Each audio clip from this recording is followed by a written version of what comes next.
Welcome to Capes, Cows and Masks, the show where we uncover the world of soups and science fiction.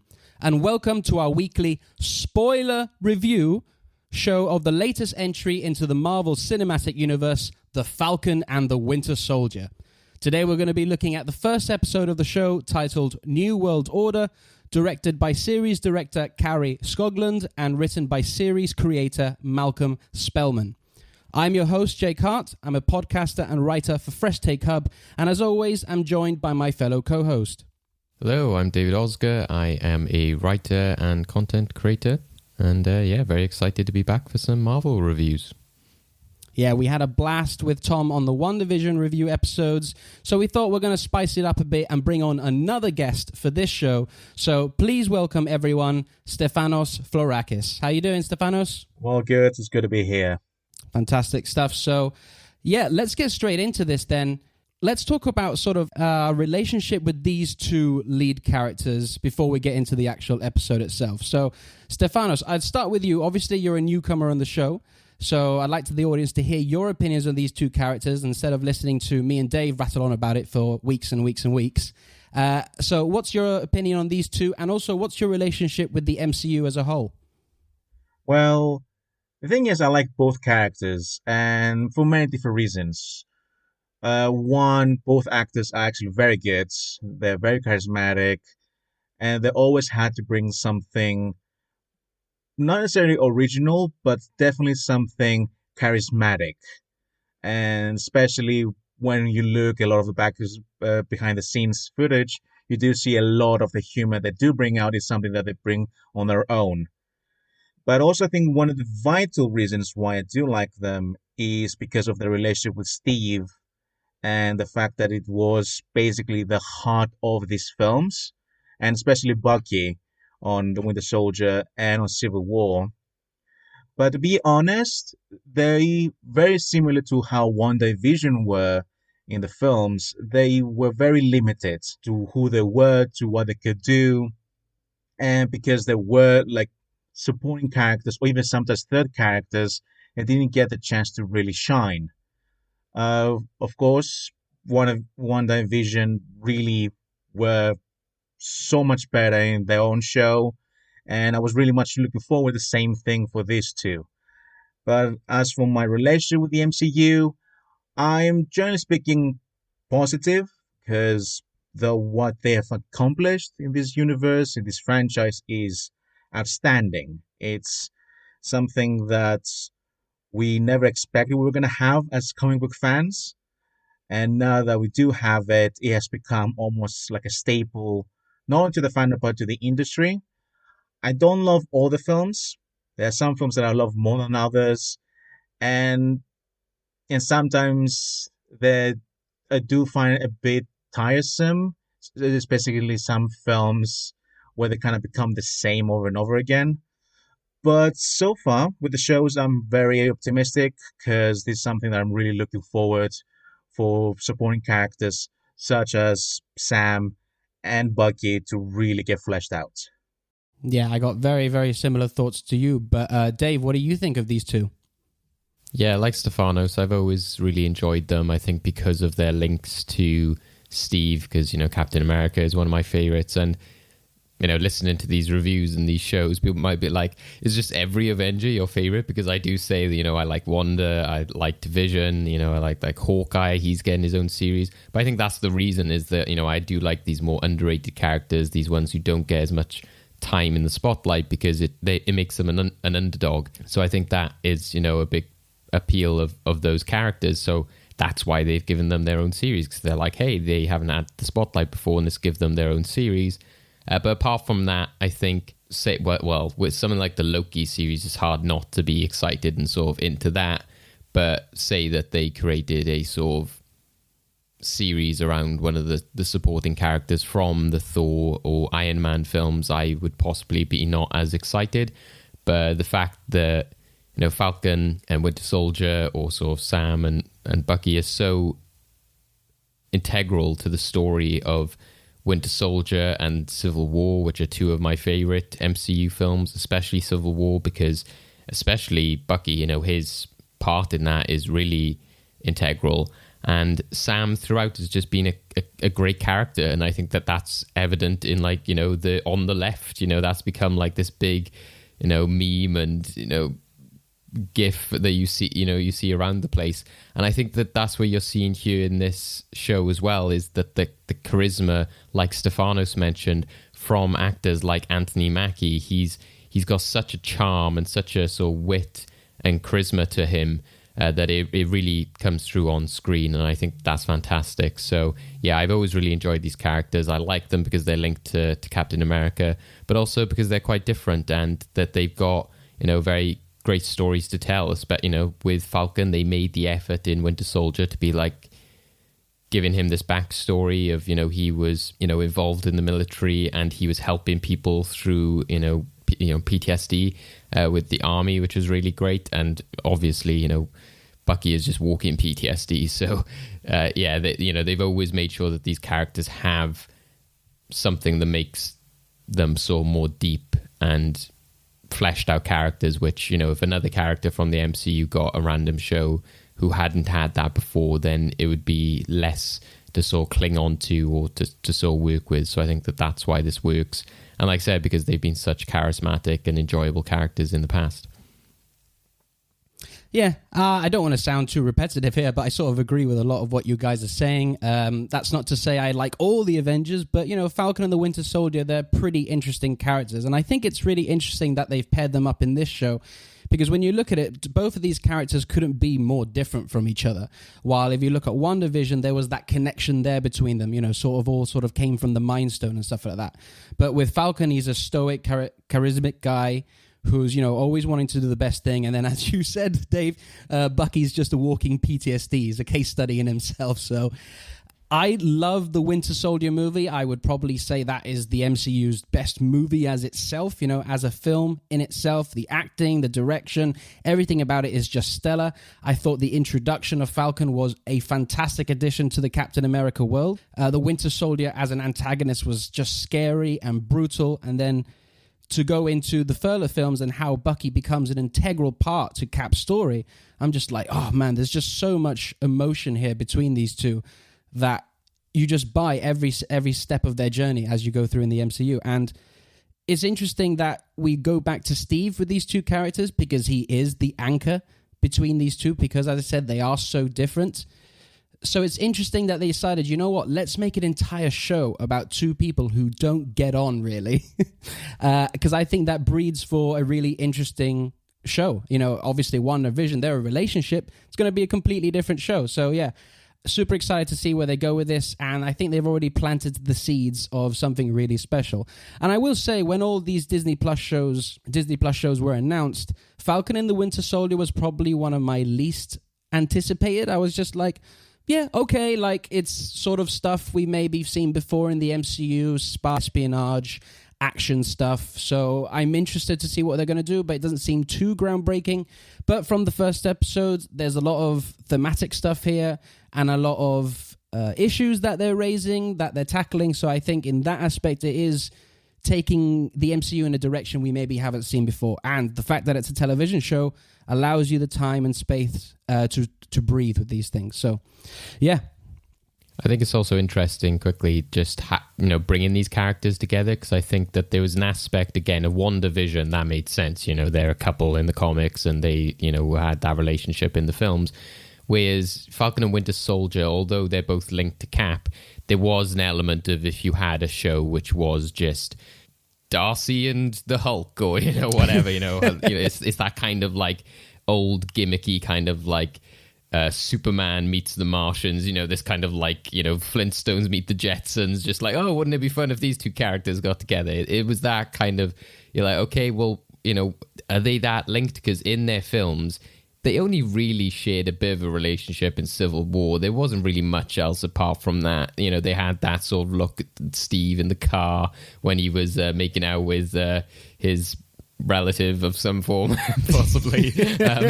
And when they're fighting Spider-Man and, they get like webbed and he's like, I hate you, they had that. So I was like, I don't know if there's enough of a foundation to say, yeah, these are a comic duo. So that's why I've already appreciated that they've set this up as they are two different people. They're two different characters on their own different paths.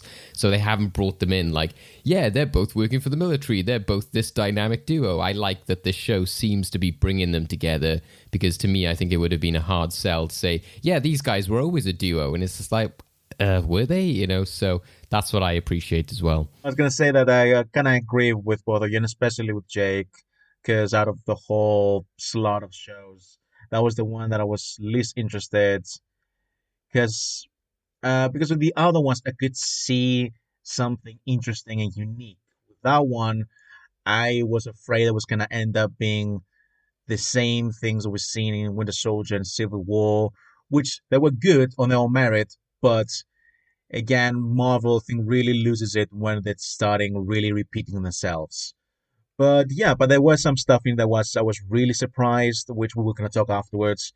And I am optimistic. I don't think I'm going to love it as much as some other stuff, but it really depends to what kind of road they're going to take. Mm-hmm. Definitely, yeah. So let's get into the episode then. The episode itself.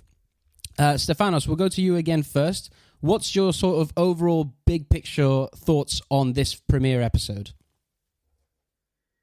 Here's the one thing. Like I imagine all of us here, I was following all the promotional material, the posters, all the casting news. So overall, the episode more or less went exactly as I expected. I didn't really expect the two leads to meet up from the very first episode. I knew that it was going to be most likely next week or the week after. But the thing that there were two things I didn't expect. One, the direction was very impressive. And I'm not only talking about the action, it is some spectacular action, which I still don't believe this is a TV show.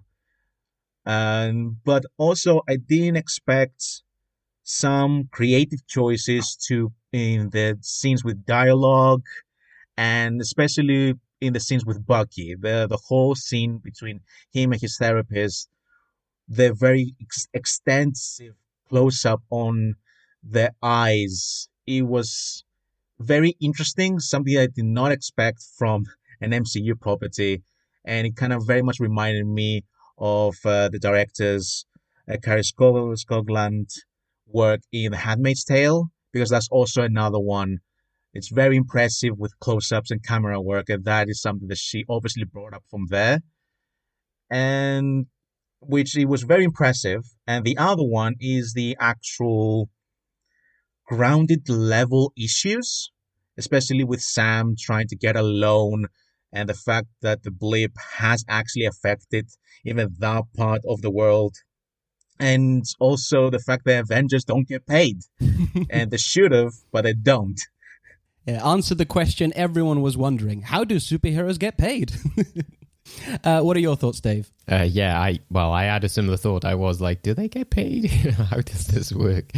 Generally, unlike Stefanos, I didn't expect it to start off with them both in separate areas. And I kind of alluded to that, I suppose, in that idea of going into the show like, oh, the Falcon and the Winter Soldier. I kind of expected it to pick up more from where we left off in terms of they had seen, old Cap and the shield had been passed and everything, and I thought there might be an element of then they've both stuck together because Sam is still struggling with the idea of taking on this mantle, etc., and that Bucky would have stuck around to sort of help him through that.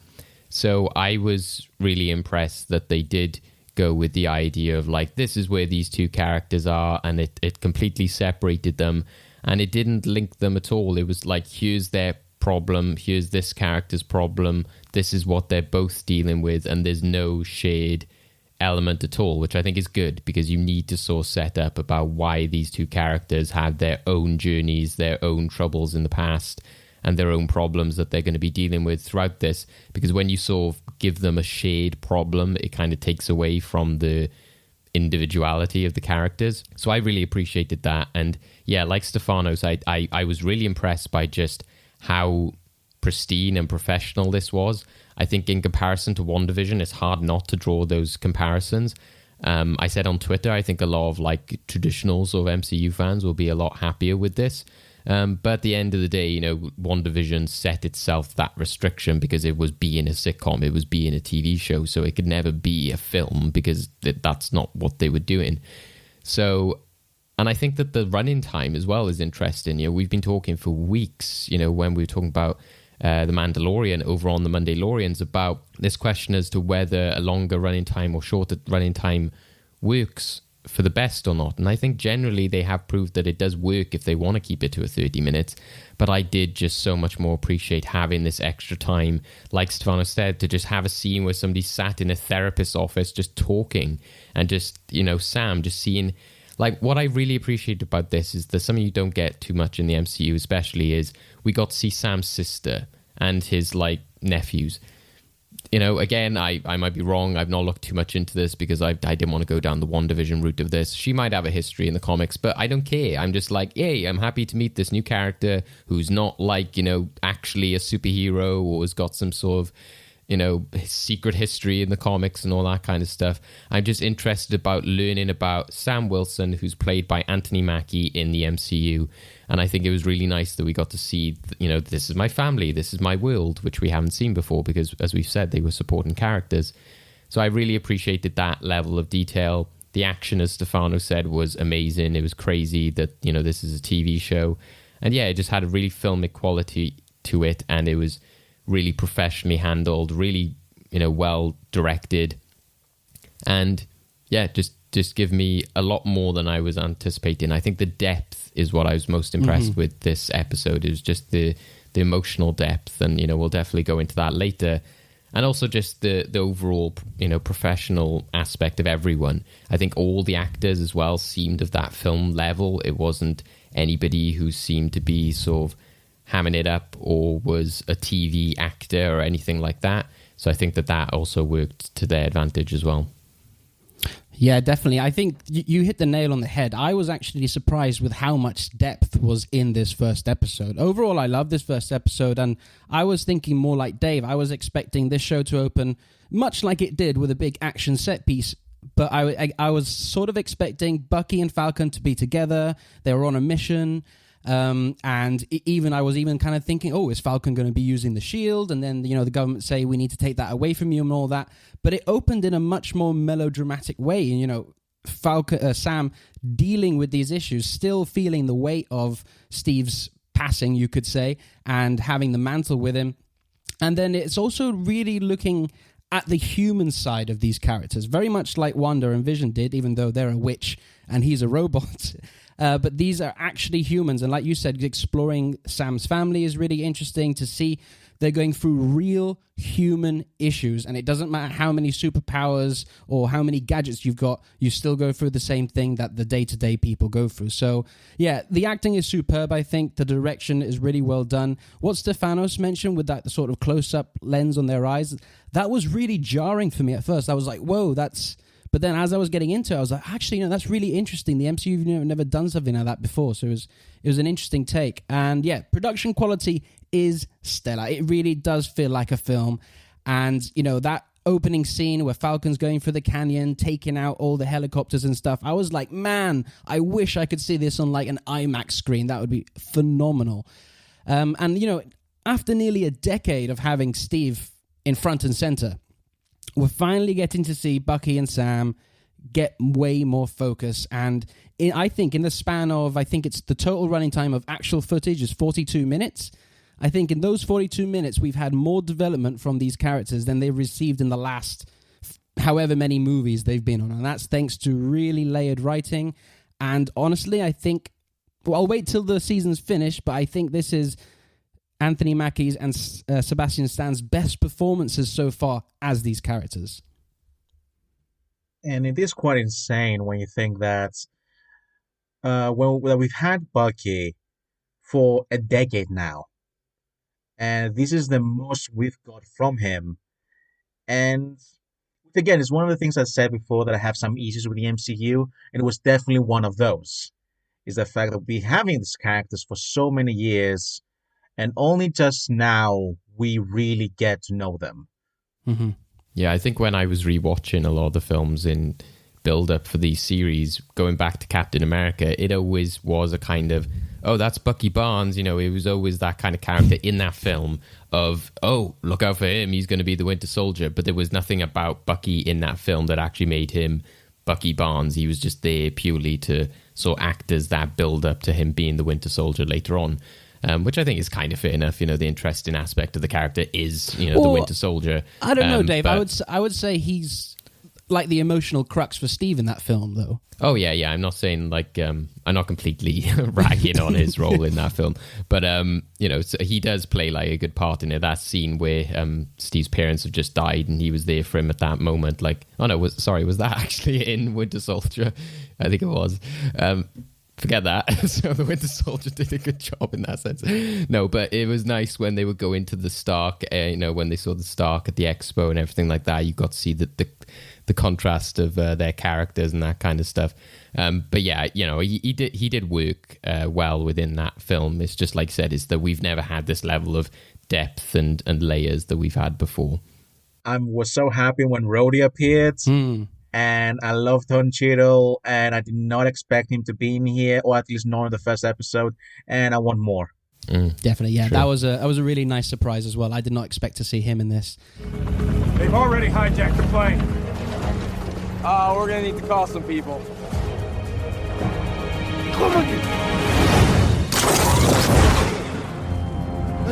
D'où on veut ça? Tu viens de voir un homme sur le pare-brise.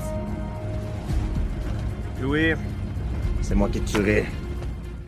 So, yeah, let's get into the breakdown of this episode then, clocking in at 42-ish minutes. So, we open unsure, I would say somewhere between 4 to 6 months after the events of Endgame, and the world seems to be in chaos. Sam Wilson is among those who has vanished, but he's back. He's looking very sad, and he's getting dressed while packing up Captain America's shield, with Steve Rogers' words still ringing in his ears about the shield, about the shield and stuff like that. So, I will say that this opening scene with just him getting dressed, as I said, it's one of Anthony Mackie's best performances as this character in this episode from this scene alone, because you just see and feel everything that's going through his mind in that moment without saying a single word. Dave, what did you think of this opening little sequence here? Yeah, I thought it was a good introduction to that aspect of knowing that he's carrying this mantle. Is that a big worry of this series, which I was pretty sure that it wasn't going to do, but there was still the chance that it could happen, is that you didn't want to take away from the weight of that last scene in Endgame, with Steve and Sam. You want that aspect to be there of him saying, and he says later in the episode, what I said to Steve was, it doesn't, it feels like someone else's. So I think that it's good that we've immediately brought that in as the first element, because it makes you think oh, right, yeah, that's what happened in Endgame. That's what this is about. So I think it's an effective way to bring it in. It's a good way to sort of remind ourselves of Steve and, Captain America, etc. And I'm also just glad that the episode as a whole, but they could have easily done it at the beginning here, that we never flashed back to that scene or showed Chris Evans, apart from, in paintings and stuff, which I think was also effective, is the fact that they was showing the legacy of this character. He's everywhere you go, which other TV shows and films have done in the past, is where you see them everywhere, kind of like Spider-Man in Far From Home, where you've seen Iron Man everywhere. So it's that aspect which I think was nice, and it's that restraint of it's not just flash back to the scene and let that do the talking. This will actually show the performance and stuff, which was really nice. What do you think, Stefanos? I very much the same page with both of you, but the only thing though I want to add is I think unintentionally they kind of did two things. One, I couldn't stop thinking about Iron Man when he was ironing, which I'm pretty sure it wasn't intended, but I couldn't stop laughing because it was right there, and I'm a child. And have you learned nothing from WandaVision, Stefanos? Stop with the theories. It's the well, I never learn. And the second one is that unintentionally I think they did a good transition from WandaVision to back to the MCU, because what was WandaVision in the end? It was those two characters trying to have a domestic life. How do we begin this episode with Sam doing something domestic, something that is very much something that we all should be doing? I hope we're all doing it, which kind of defines home, something very human and everyday activity, but it's actually for something that has to do with someone we've been loving for all these films.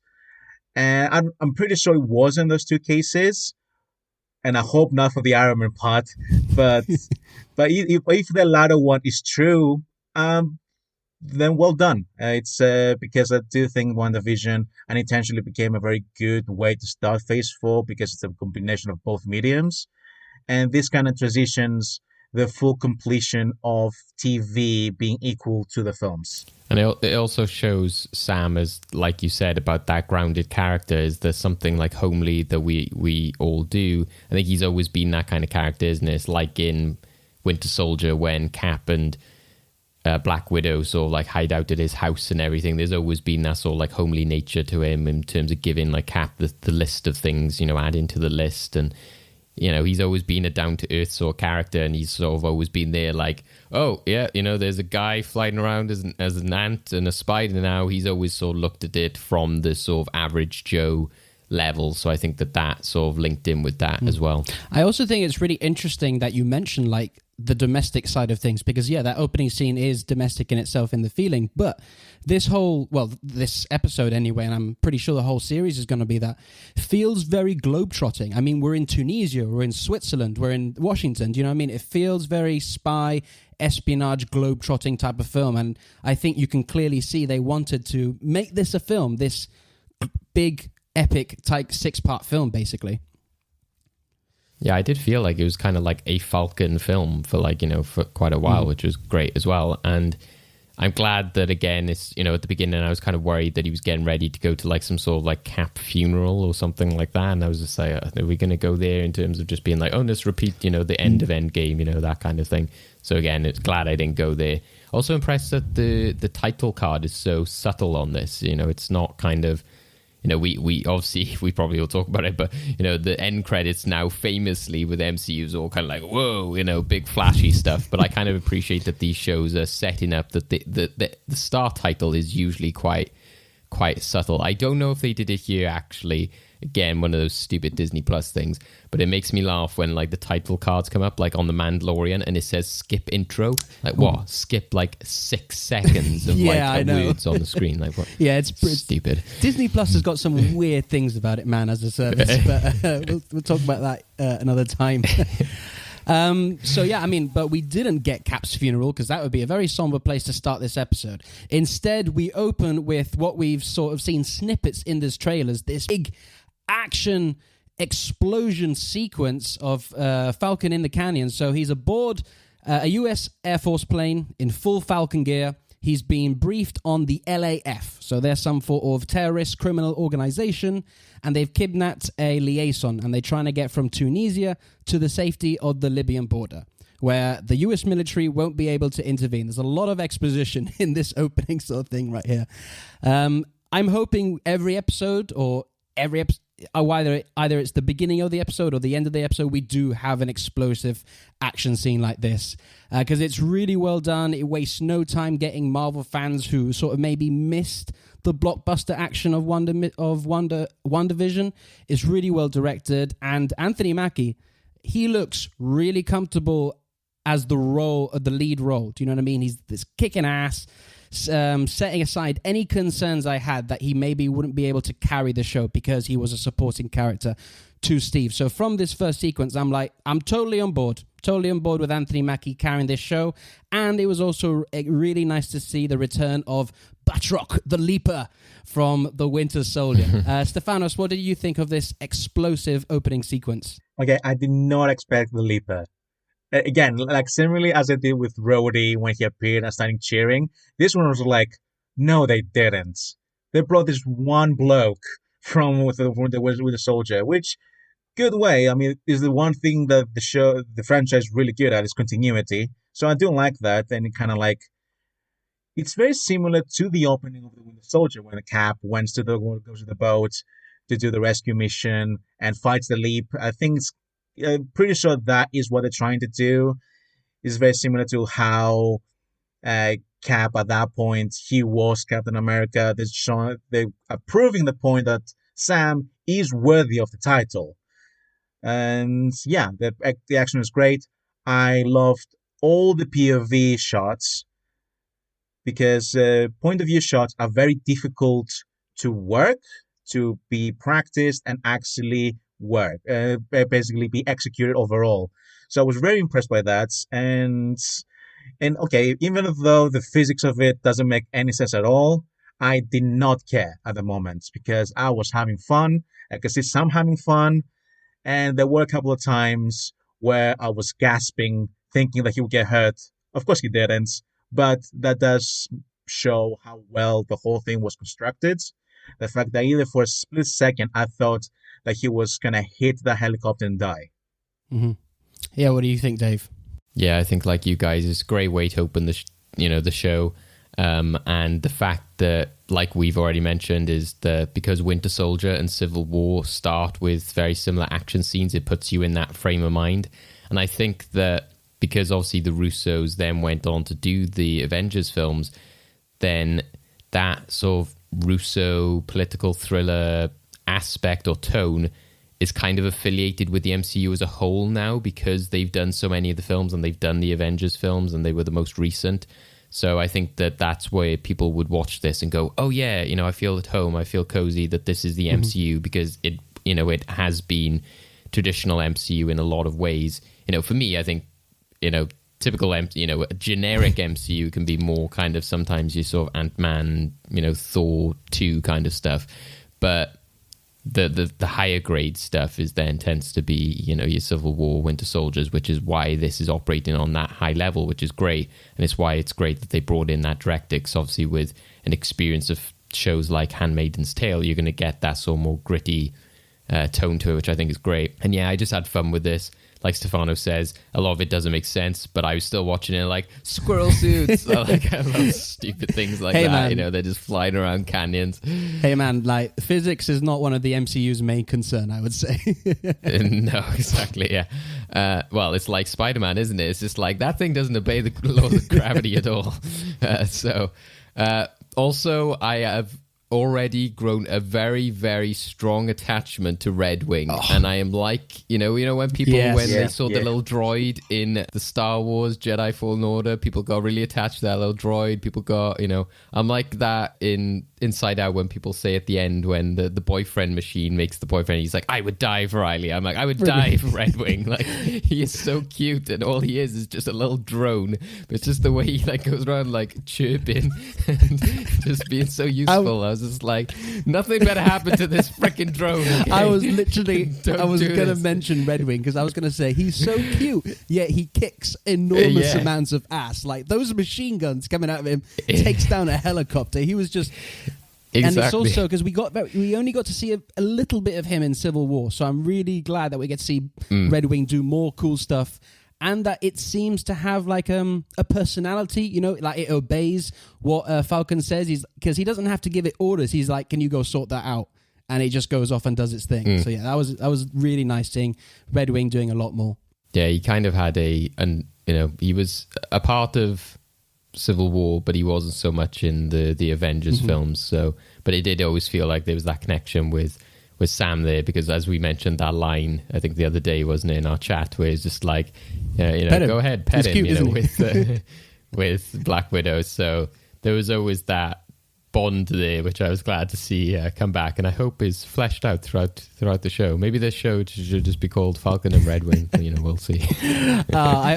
And another thing, just another thing I want to add is, if there's one thing that I was a bit disappointed to how the Russos did to Falcon is his action sequences. They were, to be honest, because they were very basic. It was just him flying around and having machine guns. More or less, that's it. So I really appreciate that this episode, this opening sequence, showcased how much he can actually do, and that it's not just the wings; it's also his actual capabilities of fire or fighting skills. Yeah, the fact that, like you said, the point of view shots sort of make you feel like you're flying with him a lot more than just watching it, kind of thing. Yeah, fantastic way of opening the episode, and like I said, I hope we get this every episode. You're like a really explosive start before we get into the more dramatic stuff. I do gotta ask you though, because like online, there's just been a lot of stuff about Steve. Actually, crazy conspiracy theories. Some people, they think that he's in the secret base on the moon, looking down over us. Well, I can assure you, those people you don't have to take seriously. But you didn't like fly him to the moon? No. So yeah, we'll go back to the ground now after the explosive start. We're having a cup of tea in a Tunisian market. This is where we've already been introduced to Lieutenant Joaquin Torres, who was helping Sam on the ground. And this is the scene where he's basically telling him about this new group of terrorists known as the Flag Smashers. I had to actually Google. I was like, surely, is that a real thing? Like, is that a Marvel thing? And it is. Yeah, unfortunately it is. Yes, yeah. it is. The thing, it's been associated with two supervillains, most notably Carl Mogenthor. I think that's how you pronounce the name, who first appeared in the Captain America comics in '85. I think it's as a symbol of anti-patriotism. So that's a cool little thing for comic book fans. But even still, I was like, Flag Smashers. That's a bit on the nose. And then he sort of explains that this terrorist group, they liked it when it was during the 5-year blip. They want to see an end to international borders. But I found it really funny, though, that Torres is not interested in any of that. He only has one question for Sam, and is Steve Rogers on the moon? These shows continue to just like put MCU fans into the shows. It's the same as like in WandaVision when they were just saying like, oh, well, Thanos would have clearly been beaten by the Scarlet Witch if it wasn't for Captain Marvel. Da, da, da, da, da. And I'm just like, you're just putting fans into the script. I don't know. I'm a bit still torn on my opinions towards it. It's fun, but it's like also a bit like on the nose. But yeah, yeah, it is. And makes me laugh. Before I get your, it makes sense for this because the general population would be like, where the hell is he gone? Because he was just there and suddenly gone. You know? Yeah, everyone was going to have all sorts of crazy theories. I just love that. Is he got a secret base on the moon? And then I love that later in the scene, Anthony Mackie follows it up. He's like, what are you going to do? Moon stuff. So that was cool. Yeah, that was good. Let's talk about Joaquin Torres again, because this is another, obviously, a comic reference to people who know their Marvel comics. The actor who plays him is Danny Ramirez, and he shares a name with a character in the comics who becomes the second Falcon after Sam Wilson. So in the comics, he is a teenager who is kidnapped by the Sons of the Serpent and saved by Falcon, who then becomes Captain America, allowing Torres to become the new Falcon. So teasing up what possibly could happen in the show, I don't know. But Steph, where do you go with this scene? First for the scene, I like it. I like the fact that after a mission, they're okay to hang out with the locals. They don't seem to want... Basically, it doesn't feel like the typical American military projects where basically they will go in an area and just own the area. They seem very good with everyone around. Even Sam speaks some version of the language. I don't know if it is good or bad, but at least he tries, and that's always something nice to see from your lead. Although that one man who says that the Avengers brought back his wife, I did see the age gap, and I was like, well, even for 5 years, I'm like, this still is a big gap. But anyways, besides that, it was a nice scene. And, but yeah, also I like the thing about the Red Wings technology, that maybe it is stuck or not, which most likely it could be. And maybe it isn't a form of AI, and that could explain why it seems to have its own personality. As for Torres, to be honest, I completely forgot that he's actually exists in the comics, because I actually really liked their dynamic now, and he seemed but very trustful. Like, and all his whole reaction in the action sequence when he was on the ground, he was basically us, and so that bringing a lot of relatability to him.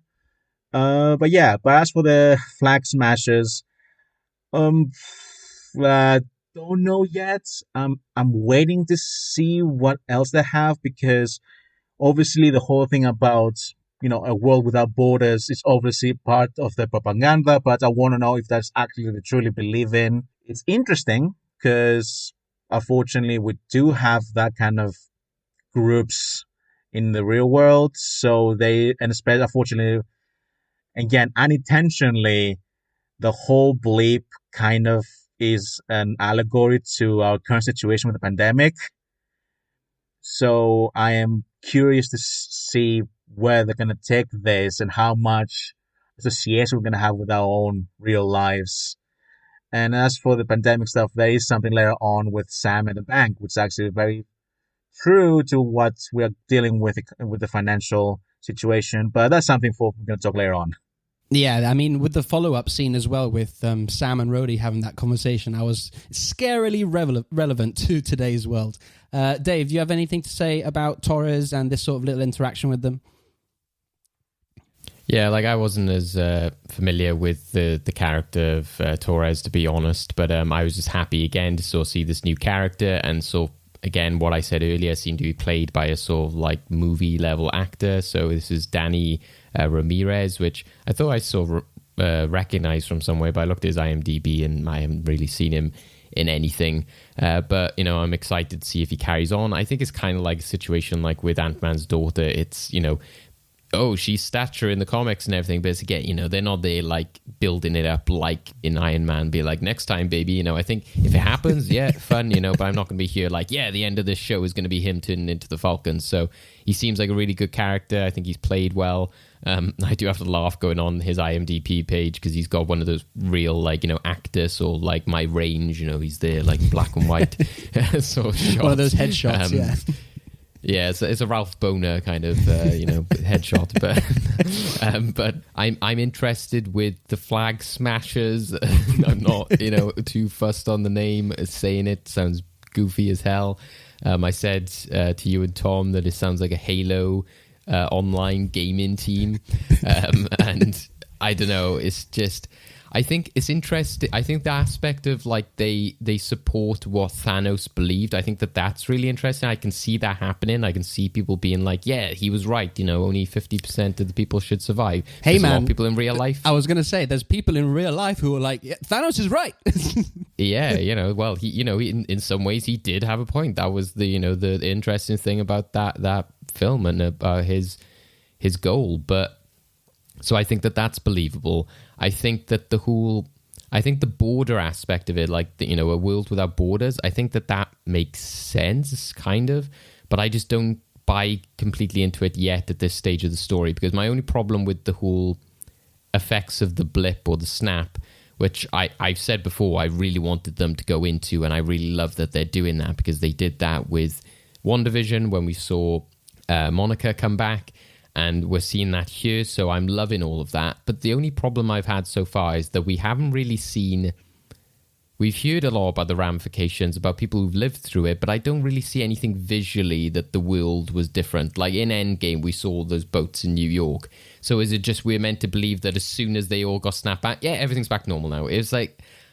So maybe I'm with, the Flag Smashers. I can't quite buy that we would just immediately go back to the way things were. 5 years is a long time. And I would imagine in the world, they would kind of be like, right, we've set up this city and our food supplies and everything for the amount of people we got. And then all these people suddenly appear again. There would be a bit of carnage for a long time, in the same way there would have been carnage when they got snapped away, because you've lost all these doctors and stuff like that. So I can't buy into the whole, like, oh yeah, everything's just the way it was now. So I don't quite buy into what the Flag Smashers are fighting for. In some respects, I don't see how the world would have just gone back to the exact way it was. Do you know what I mean? Because if they're supposed to be fighting for, like, oh, there's no borders anymore, I'm like, well, I don't buy that the world would have gone straight back to the way it was if it was in this shape for 5 years. Yeah, I see what you mean, and I think it's, again, that's another bit of relevance because of what we're currently going through right now in the real world. when this eventually, if it's over, we're not going to just suddenly go back to normal. These things take time and we have to build to get to that. So yeah, I'm totally with you. It does seem a bit like, oh, what, the world's back as it was 5 years ago? Okay, but I guess we'll just go with it. If it is that way, then it does add a good credit to why they're doing what they're doing as a villainous faction. So we'll see how the story pans out in that sense. All right, so last bit of stuff with Sam before we head to the Winter Soldier. We then go to Washington, where Wilson is surrendering Cap's shield for display in a museum. And then, surprisingly, there he was, James Rhodey, there for a quick chat with Sam. This is a really, really great scene. I think it's actually one of my favorite scenes of the whole episode. But Stefanos, what did you think of the whole Rhodey and Sam interaction? There's things to say, to be honest. Like I said before, I am a fan of War Machine.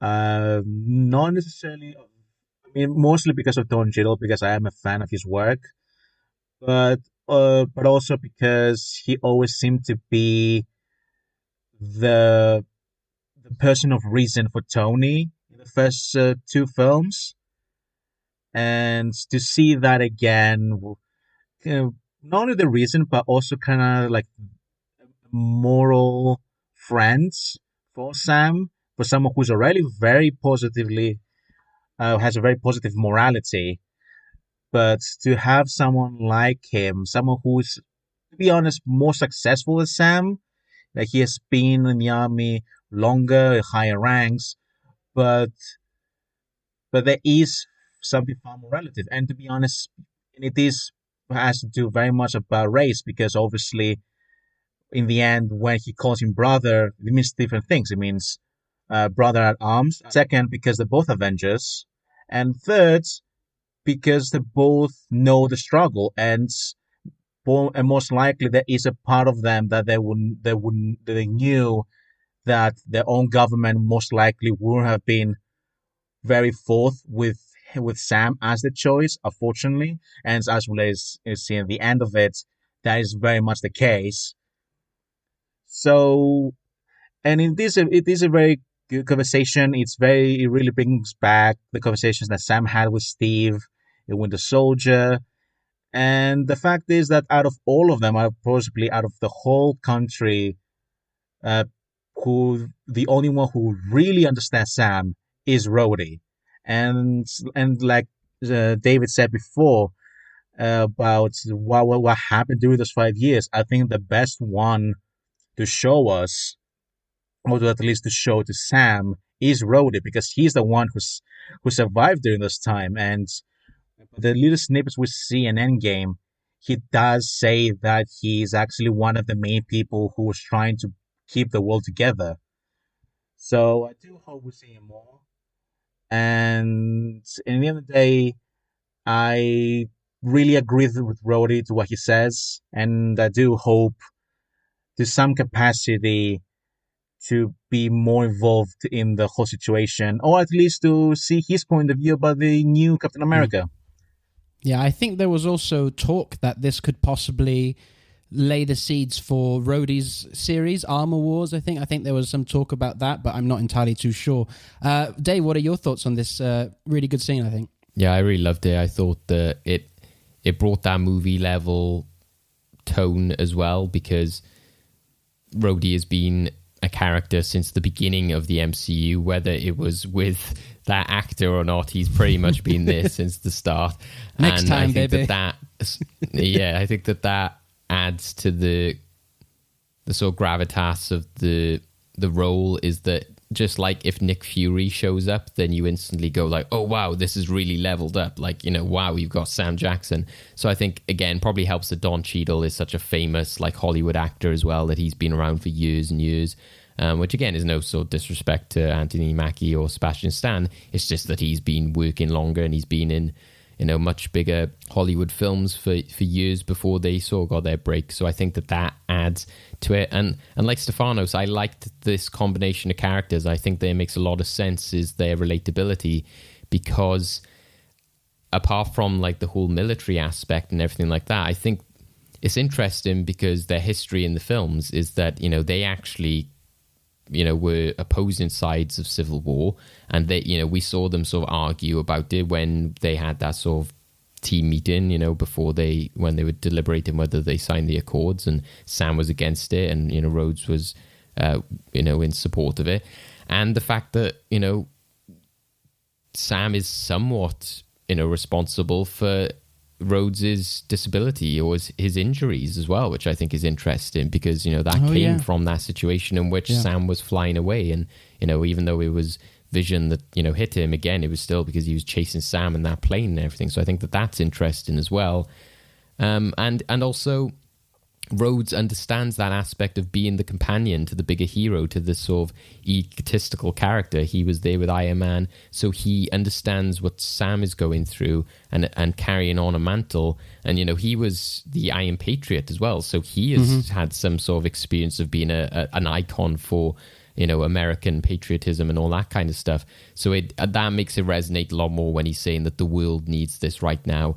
And it did bring in, while I had those issues about we haven't visually seen that the world is suffering or struggling to deal with all these people suddenly reappearing, Rhodes's line about the world is divided and screwed up at the moment, that sort of helped to build that picture, even though we haven't physically seen it. Him saying that has helped to paint that picture.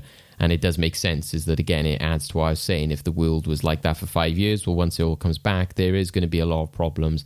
And it makes sense, again, because, again, these comic book films and stuff can be like, we need this now more than ever. And, you're always like, it's always more than ever. Why is it like that? But in this situation, you are like, no, yeah, that makes perfect sense, because after everything that's happened, you would need Captain America. And if he suddenly disappeared, hey, you're going to want that symbol there. So I think that resonated even more. And apart from Rhodes, I was really struck by Anthony Mackie's performance at the end of this scene, when he's looking at Cap and the sort of visuals of the museum, and there's those tears in Anthony Mackie's eyes. I was like, wow, I didn't expect to choke up almost at this, because you could see the emotion in Anthony Mackie's face, which, again, the focus on the eyes. So that was fantastic. Yeah, to Anthony Mackie's performance as well, I'd like to say that when he's giving that speech, in that press conference, every single word he's saying is totally believable. Do you know what I mean? It feels like this. Yeah. This is how he would speak. This is how he would be dressing the public. This is how he would be talking about his best friend. And it's also that moment when he looks up, sees the picture of Cap, and he's holding the shield in his hand, and he looks back down. I don't know. They say an image is worth 1,000 words. That image right there, I think it speaks volumes of what he's going for. The world's a crazy place right now. People are... Well, nobody's stable. Allies are now enemies. Alliances are all torn apart. The world's broken. Everybody's just looking for somebody to fix it. So let's head over to our other hero of this series, and that is Bucky Barnes, a.k.a. the Winter Soldier. Except when we first meet him, he's not being a hero. We see him in this sort of hotel of some kind, not so sure, of slaughtering henchmen, and then unfortunately one innocent bystander who was in the wrong place at the wrong time, seeing what he was doing. I love this because I was like, whoa, this is proper bringing me back to the Winter Soldier movie. It's even got the Henry Jackson, the music going, and I was like, yeah. And Bucky with the mask and the long hair. I don't know what it is, but I just love goth kids, you know what I mean? So I love this look of Bucky and him kicking ass, especially when he threw that knife. I was like, oh, this is awesome. But then it's soon revealed that it's actually a nightmare Bucky's having, who then the next day he's in a therapy session, and she's hilariously exhausted with Bucky and calls him a liar when she asks him, do you have nightmares? No. And so this is really interesting because she's a therapist who is for a killing machine, for decades. So this can't be easy. But this is we learn that this is a condition of his pardon. He's been pardoned of all his actions, and because he saved the world and all that sort of stuff. He has to go through all the efforts to make amends, and I really like him explaining the rules. as he's going through. Like, so he's trying to cross people off this list to make amends for all his sins, but he's really trying not to hurt or kill anyone. And I just love the banter that these two are having. She's like, what's rule number 2? That's a big one. He's like, well, why isn't it rule number 1 if it's a really important one? So I thought all that was really fantastic. Stefanos, what did you think of the therapy session? I already know you really liked the direction of it with like the close-up lenses and stuff, but what do you think of the actual interaction between them? It's really good. It's actually it kind of is, and also it isn't what I expected from a Marvel property, because they say shit and bullshit quite a lot. Which it is something I believe in, because I do think that's, especially because he's not just a therapist, he's also a soldier. So I would expect that kind of relationship between two veterans, especially when they're talking about, you know, their own identity, their own feelings, and their own prospects of the future. And it is great. Immediately when I realized that the whole killing scene was a flashback and it was actually a nightmare of Bucky, I immediately felt for him. I immediately felt so sorry and empathized with him. And I understand why he's shutting off to everyone, because it is something way too extreme that no one else in the MCU has done. Like even with Gamora, while she was, you know, working for Thanos, even she gradually understood that it was wrong, and she was far doing it out of necessity and survival. Bucky did it because he had no control. He was just a weapon. And the fact that back in Civil War, when he's fighting Tony and he says that he remembers everyone, that is an example. This is a huge example, so that he remembers one of his scenes, although it's not his own. He wouldn't be a good character if he didn't feel some level of guilt. And I do think, and also the notebook with all the names he has, besides that one of them is Zemo, so it's very interesting if he's going to follow the 3 rules that he has to make amends. It really reminded me of the notebook that Cap had in Winter Soldier. It's all the stuff that he makes just to keep up with pop culture. He has no time for pop culture. He has no time to watch films because he has way too many demons to even enjoy anything, even watching the first Star Wars for the first time. Yeah. All of us as pop culture nerds are just there, like, sympathize even more, like, oh no, he can't watch a film. Like, I feel so bad for him. Dave, what do you think of this? Because, you know, I was thinking as well, because he says, I went from one fight to another for 90 years. That would really fuck a guy up. Do you know what I mean?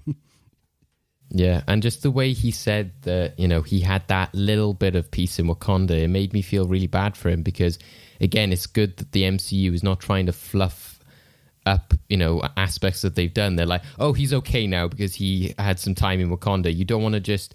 The films did that a bit. They would sort of like bridge the gap, but because they were movies, they had to do that. But when you have these series, you can flesh things out a bit more. So it's good that they're not saying, yeah, he's fine now. Like, he had that time in Wakanda, so he's completely healed. And I think it was important to show the Winter Soldier as he previously was, because again, you don't want to just see immediately Falcon and Winter Soldier. He's a different character now. He's, you know, like the good guy, Bucky, and all this kind of stuff. Because at the end of the day, even fans have a lot of issues with that character, and there's a lot in modern society, online and stuff, about being held accountable for your past actions, about people being sorry, and like people who will, you know, again, don't want to mention like cancel culture and that kind of stuff, but there are elements of people who will be like, I will not ever trust that person again, you know. It's kind of like Johnny Depp and Amber Heard, all that kind of stuff. It's like, you know, people who like, no, I will not forgive what they've done. And there's an aspect of that with the fans, that there's a lot of people who were team Iron Man and were like, no, that is, you know, that is a horrible thing to do. So I think it is interesting that then the show is almost broaching that, as in like, yeah, he was pardoned, but, you know, these are the conditions of that. And it is a bit crazy that he would be pardoned of all the horrific things he did from like just 1 or 2, like 90 years of murder. Yeah, exactly. But it's like Cap said, he wasn't in control. And I think that's what was interesting about Stefanos' comparison to someone like Gamora, which was different because she was like a part of an army. So it was almost like a war, even though, she was on the wrong side. She was just fighting as a soldier the same way as, any soldiers would be when they're on the wrong side. And again, she was doing it out of survival and, was similar to Bucky in that she was almost like forced to do it, but it wasn't that aspect of he was killing like innocents because, he was manipulated by the government to be like, this person's a threat. So you need to like, deliberately kill them and make it look like it was an accident. Like that is like a malicious, like horrendous sort of thing. So like strangling people. Again, I never got the impression that Gamora was like an assassin sent out to kill, innocents who were trying to do good, that kind of stuff. So I think that's what's interesting with his character. Yeah, because even then, Gamora still was secretly going against Thanos, like destroying the map for the Soul Stone. There was still a level of defiance from her to protect the overall good. But for Bucky though, the fact that he was designed to make those hideous crimes, but the fact that he knew what he was doing, that means that some part of Bucky's at least intelligence was into it. So that it does make it more complicated. I also think it was interesting that they showed, again, like this is where I was impressed by the depth of the episode, is like you said, Jake, I loved that aspect of like, he had that little bit of calm in Wakanda, but he's like, I've gone from fight to fight and now he's just out of it. And it is, you can understand that. Loads of people will face that through life, is that, they constantly are going through drama and horrible events. And then once it all ends, they're like, what do I do with myself? Because they've been auto-programmed to live a certain way for so long. And some people just can't cope after that. So I think that was interesting. But also, maybe as like a subtle reference, I don't know, or whether it was intended, but this is the way I read it, was I thought it was interesting that when we saw him wake up, he was on the floor, like he has like a little bed like made up on the floor, which looks like in a reasonable apartment. And it kind of made me think of, was it Sam who said it in, or was it Cap or someone like that? You're talking about Sam to Cap. when they he says your bed feels too soft. It feels like you need to. Feels like you're sinking because you're that used to being like in the military, like sleeping on the ground. So when I saw him wake up on the floor, I was like, oh, Bucky can't afford a bed. And then I was like, oh, okay, if this is saying that, and that's a reference to a Sam and Steve scene, that's really awesome connectivity. I love that. That's really cool. I also think, and it make, again, perfect sense for him as a character. I also think, as we've said, Bucky's a walking PTSD case study. But who would be almost the best person for him to pair up with to deal with these situations? It would be Sam. Look at his history of helping other soldiers come out of that, through PTSD. So there's history there. And it's funny you mentioned that about the beds thing, because I also thought of that. But obviously it's not connected. But I also thought of the Punisher TV show where one of the characters digs a hole in his garden and he's in there because he still thinks he's in a warfare. So I was getting that sort of vibe from it. And Bucky as well, I think it adds more to his PTSD in the human side of things because he doesn't have any friends. We find out that he's got this one friend, a elderly neighbor, Mr. Nakajima. He's sort of mourning for the loss of his son, and conveniently his son is the one that Bucky killed in that flashback. So it seems that Bucky is trying to make amends for his sin in that sort of way, but you can really feel that he's struggling, especially when he visits the house and he sees the shrine there. He's like, oh my God, I can't do this anymore. And I sort of really related to Bucky as well when he went out on the date with the girl from the restaurant. He's just so awkward and he doesn't know how to speak to people, especially he hasn't dated in 70 years or whatever it's been. And just that his little facial expressions when he's like, oh shit, I shouldn't have said that. I look like a fool and stuff like that. I thought all of that was hilarious. And I was like, yo, man, I feel you. Stefanos, what did you make of the continuation of Bucky's story with Mr. Nakajima and the date he went on? Again, as before, I even empathized even more with him of all the trauma that he caused mostly, but also what he also has experienced through his own fault, or through his actions, to be honest. And And even though it is something admirable to try to make amends, especially to someone that you wronged, is very difficult. And the fact that he's willing to spend time with him, to kind of become a friend, is it really shows to who he is, the actual Bucky, not the Winter Soldier, not post, but not the post-traumatic Bucky, but Bucky himself. Because that was the Bucky we saw in the first Captain America film. He is very sociable. He always wants to be there for the ones who don't really fit in society because he sees the better in them. And the whole interaction between him and Yuri in the restaurant really remind me of him and Steve before they joined the army, of just going out socializing.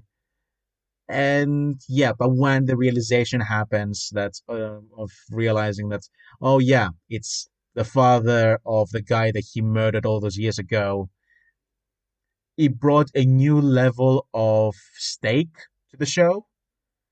Like, and I think that's something I really like about the show so far. That it's not about the larger scheme of things. It's not about world threats. It's far more about these personal barriers that need to be broken, and I love that. And also something that, like we said before about Sam that has a sister and nephews. Here we also find out that both his parents are dead, obviously, but also the fact that he has a sister. So that would probably mean that she's in her late 90s, which most likely will have an emotional depth or progression for him later on. And I like the parallels between him and his parents and Yuri with his son, because Leah, his date, says that she can't imagine how it is for a father to lose a child and not know what happened. Same thing happened with Bucky's parents. Probably they only know that Bucky died serving for the army. They don't know that he was still alive and all that. So there is this parallel between him and Yuri's son, and obviously what Leah says, that like he deserves to know what happens. He probably kind of projecting his own parents that they also deserve to know what happened to him, and that in the end he was not okay, but at least he came back to normal. So, now that you've stopped fighting, what do you want? Peace. That is utter bullshit. You're a terrible shrink. I was an excellent soldier, so I saw a lot of dead bodies, and I know how that can shut you down. And if you are alone, that is the quietest, most personal hell. And James, it is very hard to escape. I was really fascinated by the whole relationship with the father, because when we saw that flashback and they focused on that character when, he's like, I didn't see anything. I was, at first when they showed him and they so focused on him, I was like, oh, is he going to be like a scientist or something? And that, similar to Bucky in Civil War, he's killed somebody to get something that later is used for the enemy or something like that. But no, it was, showing that actually this is just one of the victims who, like the father said, he was just in the wrong place at the wrong time, which, again, is just a tragic reality that probably does happen to a lot of parents or to a lot of victims, that the police would just be like, yeah, unfortunately, it's just wrong place, wrong time. But when I realized what was happening, I think I did audibly sort of say like, oh, Bucky. I was just like, I felt really bad for him that he was doing this, because I've seen it again in other TV shows and films, and I've always been a bit torn on it, is when a killer or somebody involved in a crime goes and finds the parents, and I'm always like, I don't know if that's morally right to force that victim into that situation. Oh, yeah. Do you know what I mean? Because even though you're doing it for your own reasons to try and get closure, you're then forcing that person to then confront their demons and potentially commit a crime if they're that torn up about what originally happened. So it's quite a morally muddy thing to do, but it does completely make sense with the character of Bucky, because Winter Soldier is a very muddy, unmoral sort of character. But I later sort of got on board with it because there was the aspect of, okay, well, he's trying to do all these things on his list and he knows that this person is lost without his son. So he's just trying to make up for the fact that he killed him by making sure that his dad is okay, which I thought was a nice aspect. The fact that he's just like being a friend to this guy. I think if he was just following him and questioning him or something, it'd be a bit different. But the fact he's looking out for him, I think that's what makes it quite a good situation. And yeah, again, it'll be interesting to see where that goes and how it pans out. But, you know, I just couldn't help but feel bad for Bucky. Once I realized what he was doing, I was like, oh no, Bucky, you know, like, what are you doing to yourself? It's almost like he's torturing himself. It is heartbreaking. I mean, but for a lot of soldiers, that's all they know coming out of war, you know, is to only pretty much torture themselves. Right, so we then cut to Louisiana. All this talk of family, we haven't even got to Sam's family. This is where we meet Sam's sister, who is called Sarah, and this is played by, I hope I don't butcher her name, Adepero Odoyu, who wants to sell their family boat. You know, it's been in their family business for years. Sam sees how hard they've become in the last 5 years since he was away, but despite his star status, he can't get a loan from the bank. And you got that really funny interaction of, like, you know, the guy recognizing him, and he does the little, you know, does the little wave thing, and he's like, you're Falcon. Yeah, that was great. That was really funny. And like we say, you know, if you've ever wondered how much a superhero earns, now you have your answer. Like, it's actually more goodwill, and people just give you stuff, apparently. I loved all of this. I think this is sort of what I expected going into this show, that they were maybe going to be dealing with a lot of important issues in real life situations. Now, it's clear that WandaVision was about grief and female empowerment, I will say. This show is going to be put into the examination of race and what it is to be a patriotic American, I think. We're told throughout the MCU that Captain America is a symbol, he's a hero for the times, but what if those times are one of division, chaos, and, you know, clashing ideologies? What happens then?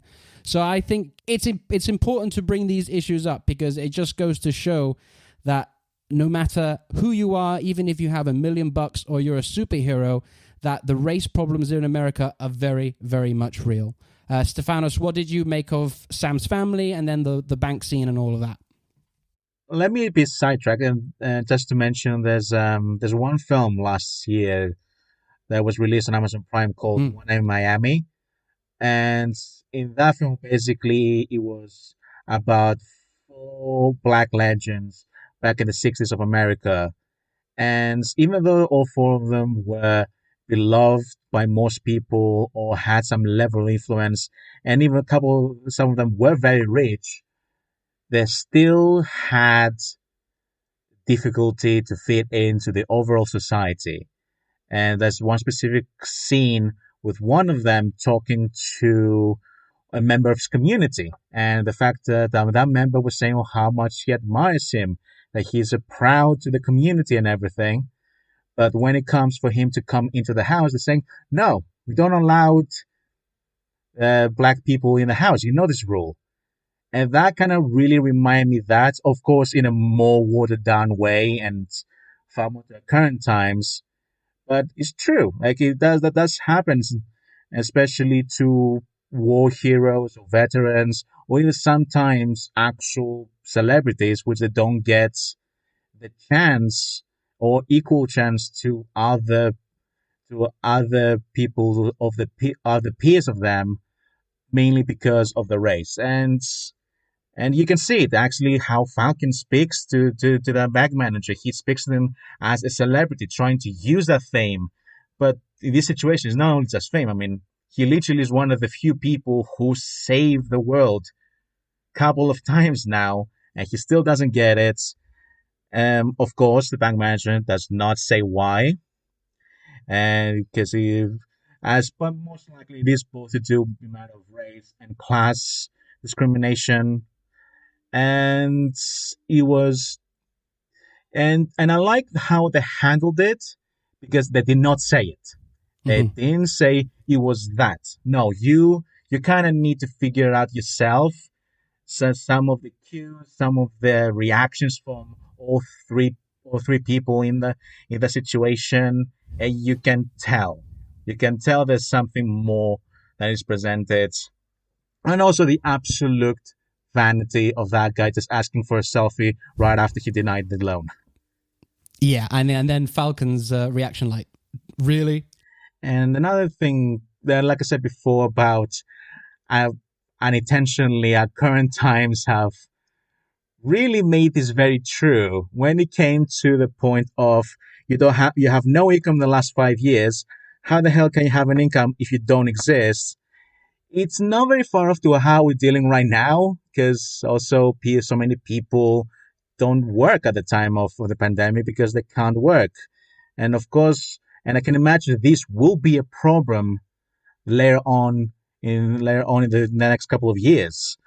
So yeah, and once again, unintentionally, the blip is an allegory to the pandemic. It's so weird how everything has synced up, even though that these shows were made and developed way in advance of the ongoing pandemic. Dave, what do you think of the family and the bank stuff? Yeah, well, to go back as well to the real world correlations, there's the pandemic, but even when they were, again, when this show was made, or, obviously I think they went back and sort of filmed the end of it after sort of the lockdowns and everything. Again, this would have been written and locked in, is the fact that we would have had, we've had Black Lives Matter, which then has made a lot of the content that has come out since, like the film that Stefanos mentioned, or Trial of the Chicago 7, all these things that you see afterwards, you're like, oh my God, it's like they knew that this was going to happen. So if they continue down that line of bringing up like race and, how it divides America, the world, and how it sort of affects people's prospects and that kind of stuff, I think it will be really great if they go down that line. I think it'll be really important, and it'll be really refreshing for the MCU to do something which is so serious and on another level of sort of like drama and commentary. Mm-hmm. I think that would be really great, which has now become even more relevant because of Black Lives Matter. But even before that, was still an important sort of story to tell. So be interested in going forward if, they do continue down that line, especially because of US Agent, the fact that he is, a white guy. And I think at the end of the episode, not to jump forward too much, but you can see with his sister's reaction when the news conference comes on television, she looks so concerned. She looks so distraught by what's happening, almost as if like somebody would have reacted to things like Black Lives Matter, like protests, like people being beaten up in the street. It's that kind of gut reaction you have as somebody from that community or from that background, that once you see it, you're like, if you feel the effects on the entire community. And that's what happened with Black Lives Matter. All the people around the world were like, we're not going to stand up to this one thing that happened to this one person in this one place in the world. And I think that came through a bit at the end of the episodes, that you saw his sister sort of go, oh no, what does this mean? Like, I'm really scared about what this means, because she knows the involvement her brother has with it. So like you guys, I really enjoyed the sort of the funny moments in which, he did the Falcon sort of, with the wings and, where do I know you from and all that kind of stuff. And yeah, but, it did then lead to, a negative aspect of the storyline. And it was also good to show that difference between him and his sisters, that, she again has said, I've lived throughout this. I've, had to bring up these kids on my own. She's more the realistic type of person. Whereas Sam, again, not because of the blip, he's always been like that from the films anyway, is the more optimistic person and wants to sort of carry on. And I like the aspect as well that he isn't just like, yeah, I'm an Avenger now and I'm going off and making billions of pounds. I think that's what was important about pointing out that they do it out of goodwill, is that Sam never did this for any financial gain. He did it because it was the right thing. And at the end of the day, he's still happy enough to operate a small family business because, he has an attachment to his family and to that boat. And it's not about any sort of bigger egos or anything like that, which again will maybe be a nice correlation to him and Bucky, that maybe Bucky will want to find that kind of same link and that same sense of home at the end of the series. I think that would be really nice. Yeah, because I think this series is going to be a story about growth for Sam, because I mentioned this to you off air, Dave, that I think the boat in a way is like a metaphor for what he's currently going through with the weight of the Captain America mantle. He can't let go of the past. He can't see beyond that Steve is the Captain America and that shield should be him. So that's why he's like, I can't do it.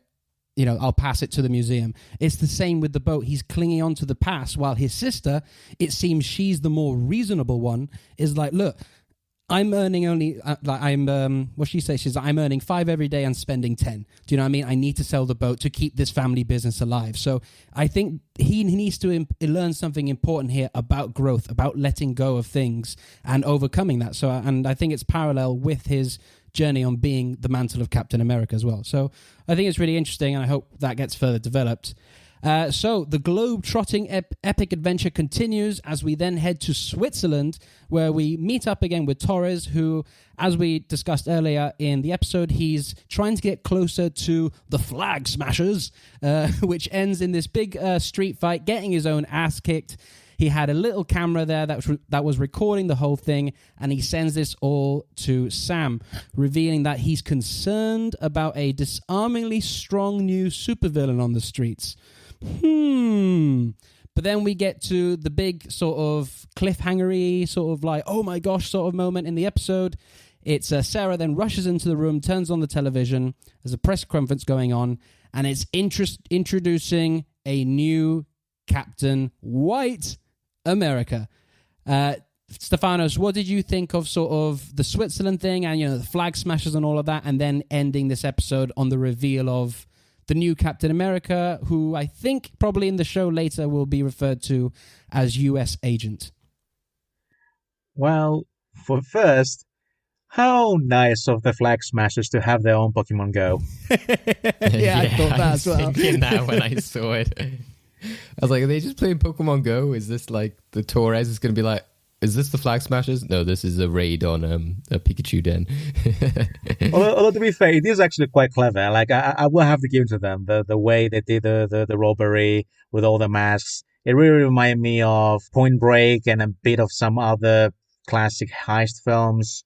But I think the most interesting part is Sam's reaction to it. The fact that he told Torres to keep it between the two of them, don't say anything to anyone else. Especially for the fact that there is a superpowered individual. And I think that kind of goes back to Hayward and the fact that apparently some members of the government don't have power individuals on a good eye at the moment. And maybe that will continue on. So I still don't have final opinions about it yet, because I want to see how it's going to progress. For now, it's fine. Even though that person did hurt some people, he didn't do it like permanent damage so far. So they might end up not being like so villainous as we thought. But again, we don't know much so far. And even for Zemo, which we know he's going to appear later on, we don't know if he's connected to them in any way, or maybe he's the leader, or maybe against them. We don't know yet. Mm-hmm. As for Wyatt Russell, the U.S. agent, the person that the government chose instead of Sam. Like I said before, I knew almost all of that. I knew that was going to happen. Mm-hmm. It was something I was anticipating, and especially by the end of the episode, I could see that happen. Even though all that is true, I still felt exactly what Sam felt. And I think it's like a testament to both Anthony Mackie and the filmmakers. Also the music also very much, because they do play the classic Captain America theme from Winter Soldier, but completely almost bastardized. Almost feeling like a tragedy, like a mistake. And which again, then actually after I rewatched the episode, I realized that the person who makes the announcement is the same person that Sam had shakes his hand in the museum, which that itself is such a shady move to do. The fact that he donated this to be admired by everyone, you use it just for your own benefit. As Jake said, all of a sudden the government just wants to return to normal. Which as we all said, that's not possible, but they want to do it because in a way to not necessarily bring control, but to bring this illusion of normalcy. and it's definitely interesting. And of course, the race once again is definitely there, because if they want to have a new Captain America, they could easily just ask Sam, as that would have made sense. But yeah, no, but they chose with this random bloke, which we still don't know much, because the character in the comics is many different variations of personalities and versions, so we don't know where exactly they could head with him. Personally, I think he could be connected to all of it, because this show does seem like this conspiracy show, conspiracy thriller, that every aspect are somehow connected. But yeah, so far I'm pissed, as Sam is a huge blow to the community, and definitely not the right choice for the current times. Yeah, definitely. What do you think, Dave?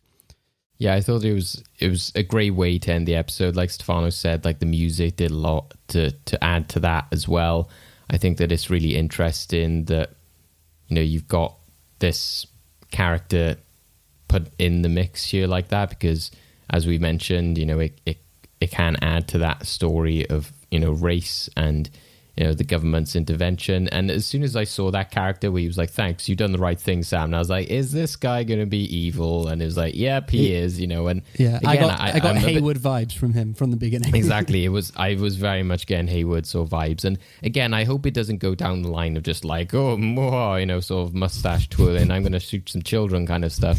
But at the end of the day, if they're still making an allegory of like, well, it's because he's a white guy, and, you know, that, I'm like, well, yeah, that's fine if you want to do it that way, because again, that's the villains you want to paint in this story to emphasize, you know, the struggles of those of color, etc., which, you know, I assume that this story is going to tell, especially by the fact that we see, you know, Wyatt Russell as, you know, this US agent John Walker character who, you know, walks up to the camera at the end, and I don't know, I almost kind of like laughed in the way that like he just didn't look right. He looks so goofy, and yeah, and also I don't know what it is. I'm sorry, people, but he just looks like he has a punchable face. Yeah, I just think he just looks like a goon, doesn't he? He just looks like a smug potato-faced goon, and I think that's intentional. I think he's almost not meant to look like he quite fits the helmet. He doesn't quite fit the suit. I think that's an intentional thing. And what Stefanos was saying is, again, I don't know where they'll go in terms of, you know, is he evil? Is he just a puppet? But I wouldn't be surprised if they go along the line of like he's somewhat involved or he's sinister, because so much comic book stories recently, people are just eating up that kind of like Homelander, like the hero who's like actually villainous and who's actually a dick, and, you know, puts on this front in front of the audience. You know, I could very much see them doing a kind of MCU version of Homelander with him, and I think that would be a great opportunity, and it could be quite fun.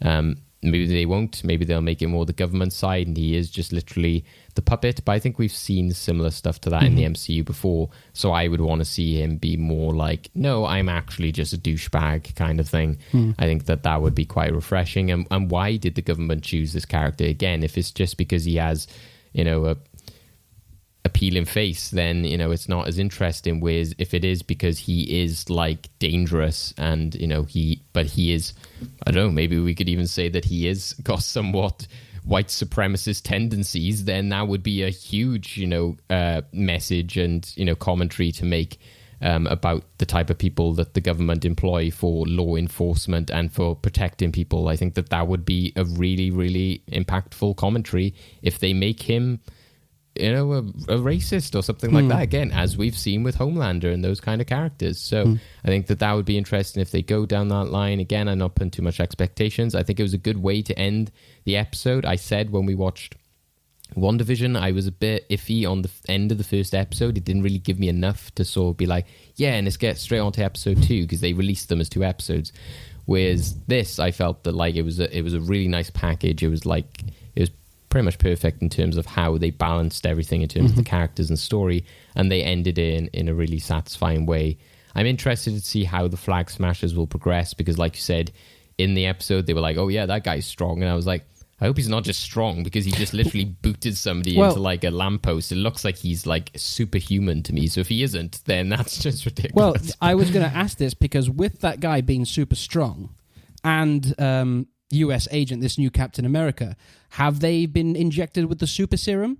Because we've seen throughout the history of the MCU that they have experimented with the super, or they've tried at least, you know.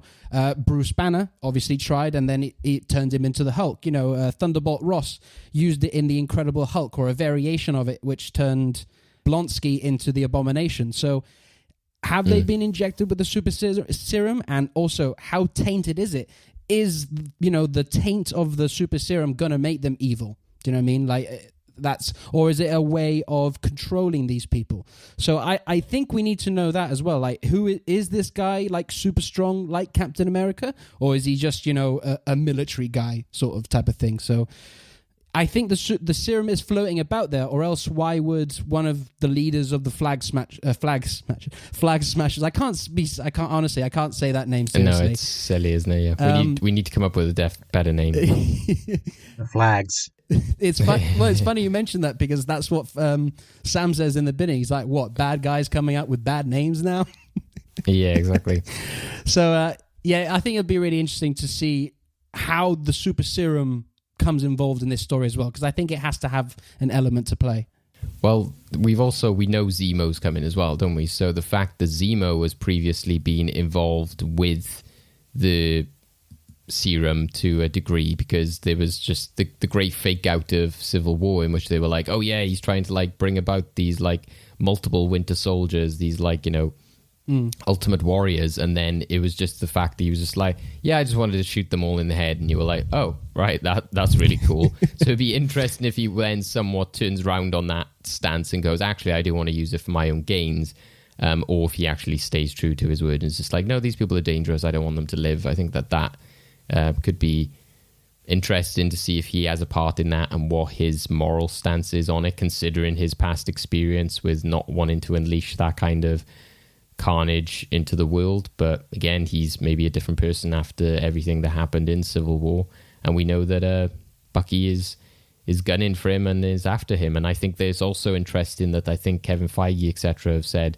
that he is inspired by the acts of Thanos, etc., you know, and that's what the Flag Smashers represent. That and it makes sense again for his character. It makes total sense that the character who previously had his beliefs and what he's gone through in Sokovia would then be like sympathizing or relating to what this evil tyrant wanted to do, which is similar to what he wanted to do. We need someone to inspire us again. Someone who can be a symbol for all of us. So, on behalf of the Department of Defense and our Commander-in-Chief, it is with great honor that we announce here today that the United States of America has a new hero. Join me in welcoming your new Captain America.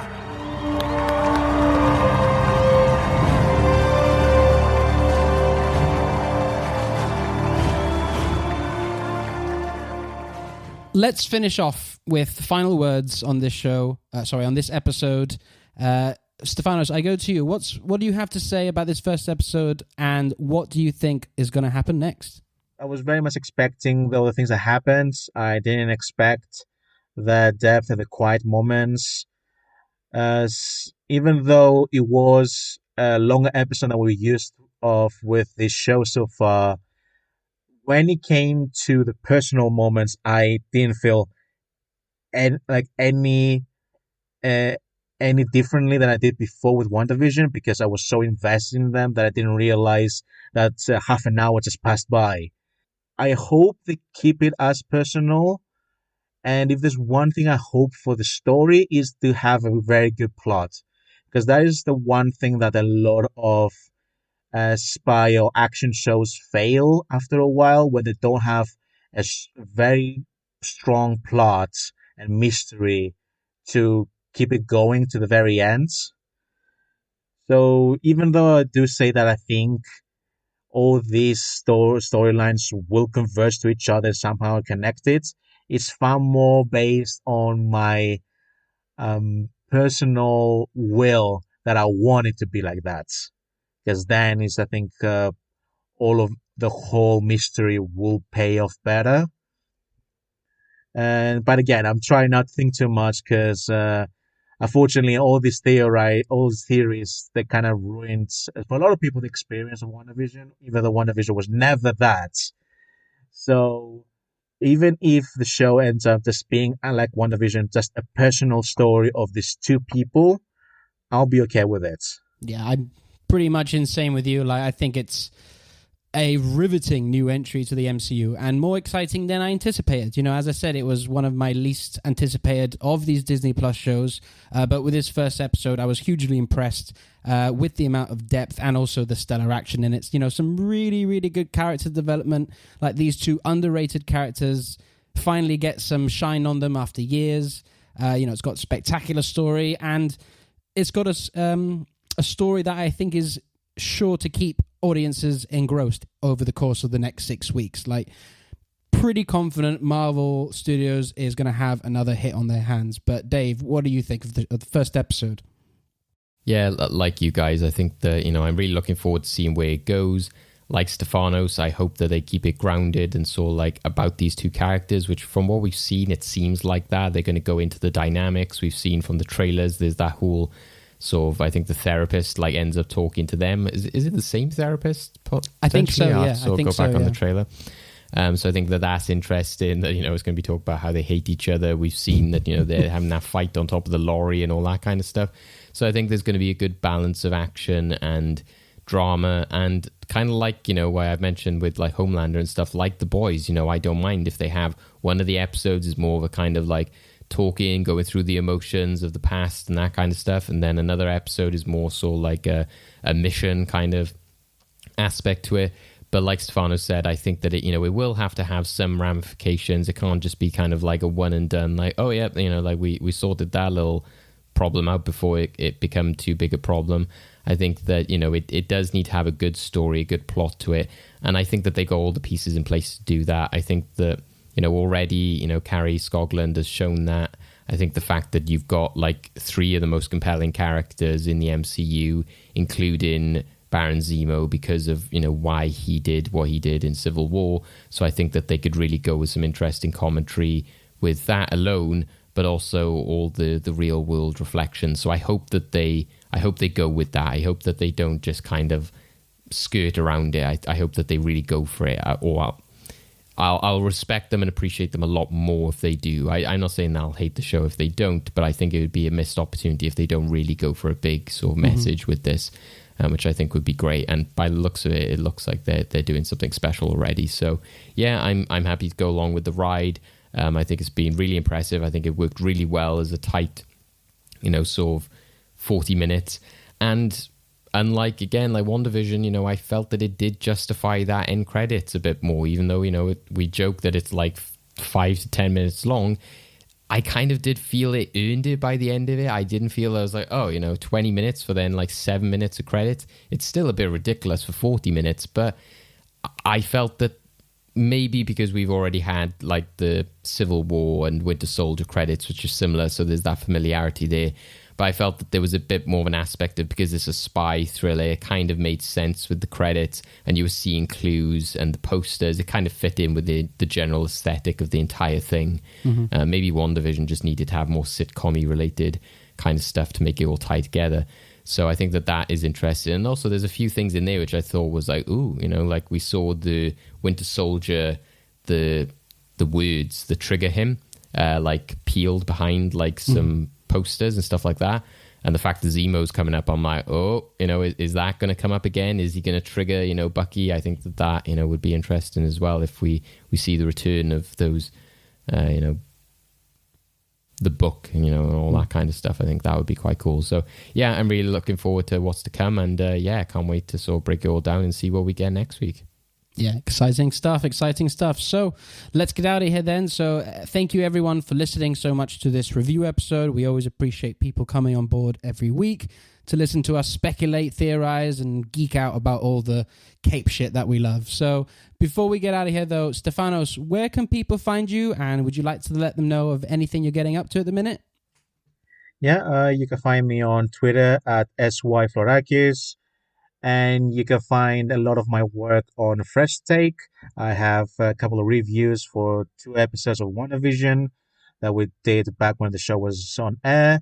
And later on in the week, there's going to be an article about my predictions of this year's Oscars and kind of really having deep dive on the 6 big categories. Fantastic stuff. It's great to have you on board. You bring some really new and fresh insight into this superhero world that we all love. So, yeah, really nice to have you aboard. Dave, what about yourself? You can also catch me on freshtakehub.com. And so we got some exciting stuff on there.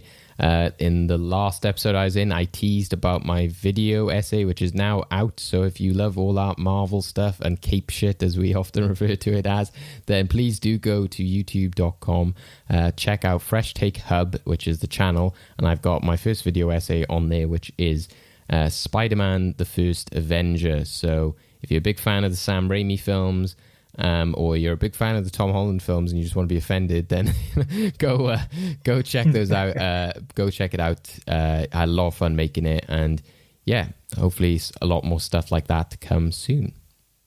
Yeah, fantastic stuff. You can also find me on Twitter. I'm on Twitter at SweatyJake.